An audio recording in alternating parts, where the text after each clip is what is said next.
Let's talk about getting ready and preparing for Shabbos, for the Sabbath, the day we call sometimes Shabbat, depending on your pronunciation of the Hebrew language. The mitzvah to prepare for Shabbos is incumbent upon all the Jewish people. In fact, the Gemara in Kedushin, beginning of the third chapter of Kedushin, talks about how important it is not to appoint other people to do things for you, as much as it is to become involved yourself, no matter how busy you are.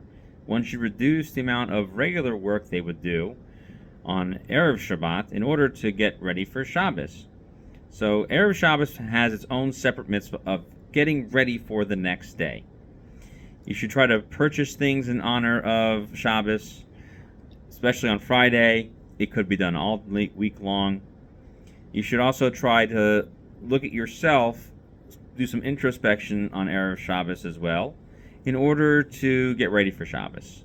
And the mitzvah is so important that one is ideally supposed to not only reduce their regular business, even Torah learning needs to be reduced, because preparing for Shabbos is its own mitzvah. Let's talk about some of these mitzvahs. So one important thing is to make sure you have money to buy food specifically just for Shabbos. The Talmud says that Hashem gives a blessing that one would have extra money in order to properly honor Shabbos. So one shouldn't force themselves to borrow money to buy extra Shabbos foods. And by extension, you shouldn't try to overextend your credit cards. But based on what you can afford, do something a little extra for Shabbos. Maybe buy a nice special drink. If you don't drink anything special, buy something special for Shabbos. A wine, a soda, a special fruit juice, something that's unique for that. And special foods that you weren't having during the rest of the week. And you really should focus on buying it Friday. That's when the real mitzvah is. But again, there are people who say that buying it all week long and saying this is for Shabbos, even if you put it in the fridge or the freezer, will also satisfy this mitzvah as well. One is not allowed to set aside their regular daily prayer for it, so one has to go to daven first, either with a minyan, or if you pray at home first. And you should then go out immediately afterwards. However, if it's a quick stop and you're going to, let's say the store opens at 7 a.m., and it's a quick stop on your way to shul, and davening starts at, let's say, 7:30, that's okay. As long as you're not getting involved in shopping for a long list, stopping quickly for something, that would be okay. And actually, one should even say, after they purchase the food, this food is in honor of Shabbos. And all week long, you should try to set something aside, even though there is a greater mitzvah to do it on Friday.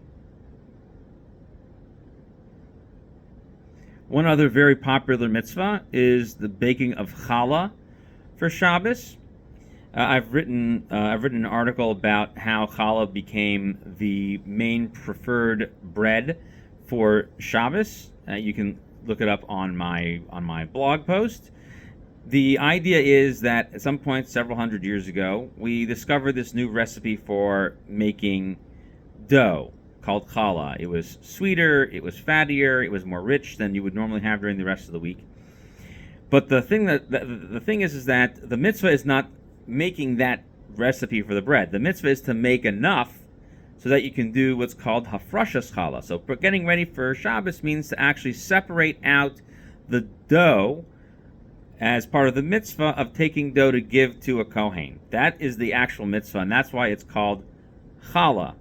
The actual removing that dough. You have to make 5 pounds of flour into loaves, bake them all together in the oven, and then when you mix it and make dough out of it, you do the separating of challah. That's something that we can give another class on another time, but that is also an important part of getting ready for Shabbos. If you are not making it yourself, there's a special mitzvah to buy what's called pas Yisrael, to buy bread or challah specifically that is made by Jewish bakers, because they will have done the same mitzvah of hafrashas challah for it.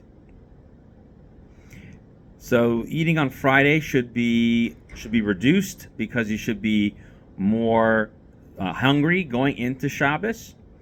There's also another mitzvah that you should taste the food that you're making on Friday afternoon that you're making for Shabbos. That's actually part of the mitzvah. And you should also make sure that that you are focusing your time on making it extra tasty for Shabbos. The food that should be tasted is basically food that you aren't that you're not going to be making for the Shabbos day. That would sometimes go on pretty raw. So if you're making a stew or a cholent that goes on right before Shabbos starts, we're not talking about tasting that. That needs to go on raw by law, meaning the halacha requires that since you're going to be leaving it in the crock pot and you're going to completely set it aside until the next day, it needs to be raw and inedible at that time. But the edible foods that you should be making them and getting them ready to be hot for Shabbos, you should be tasting those things. Or salads. So kugels, salads, soups for the evening, meat dishes, fish dishes, vegetable dishes, things that were made for that could be made for Friday night and not for Shabbos day. So tasting something would be good. Other things that are important to do on Erev Shabbos are setting the table for Friday night. One should have the table set. In fact, the Gemara says that when you come home, having your house organized is one of the first things that the Shabbos angels that accompany you take notice of. And what's the first thing we sing when you come home is Shalom Aleichem, Malachei Ashares, Malachei Elyon. Welcome to our home, holy angels of the Sabbath that are coming to visit our house. So they look at the house and they go, oh, look at how nice this house is organized. Look at how nice the table is set. Baruch Hashem. There should be a bracha on this house. Some people set their Shabbos table first thing in the morning because they feel that is one of the biggest mitzvahs of the day. And so that's for when you come home. Other things are making sure that lights are on and getting ready for Shabbos. You should also try to make a list of things you need done and prepared for Shabbos. We have them available on the website, the BeizdinSedek.org website. If you need to access that information, how to get ready for Shabbos, we have information about that. And you can download the shopping list and the preparation list. So things that you would want to make sure you have ready for your Shabbos meal is you want to make sure you have a Kiddush cup. You want to make sure you have wine or grape juice on which to make Kiddush. Kiddush is, of course, the special prayer that's recited over that cup of wine or grape juice, sanctifying the day of the Sabbath itself and acknowledging that it is holy and that it commemorates the day of creation and the exodus from Egypt, something that Hashem gave us specially. The table should also have clean tablecloths. You should have clean hand towels, clean napkins, also silverware and flatware, dishes, bowls, and all these things should be set aside specifically for Shabbos. If you are using something disposable because it's a big meal and having to wash all dishes would be more trouble than it's worth, try to get nicer disposables that look more presentable. Try to make the meal look nice. Some people add flowers to the table. It's also another mitzvah that can be added to make the day very nice. So those are all things. That can be done in honoring the Sabbath. Other things that are important are bathing and showering in honor of Shabbos. That should definitely be done. There's an old custom also for men, at the very least, to go to the mikvah halfway through the day on Erev Shabbos in preparation for it. One should be clean. Laundering clothing is not something one should leave to the last day. And in fact, there was an enactment in the times of Ezra that the clothing should be laundered on Thursdays. So instead of going shopping for Shabbos food Thursdays, that's laundry day. So nowadays, however, since modern washing machines do things really quickly, if it's a real need, one could do it Friday morning. But it's preferable to follow the enactment of Ezra and get it done earlier in the week. And this way, you would have clean clothes for every Shabbos. And when we say clean, it means that they are definitely one's preferred suit jackets and pants and dresses that are clean, meaning they're stain free.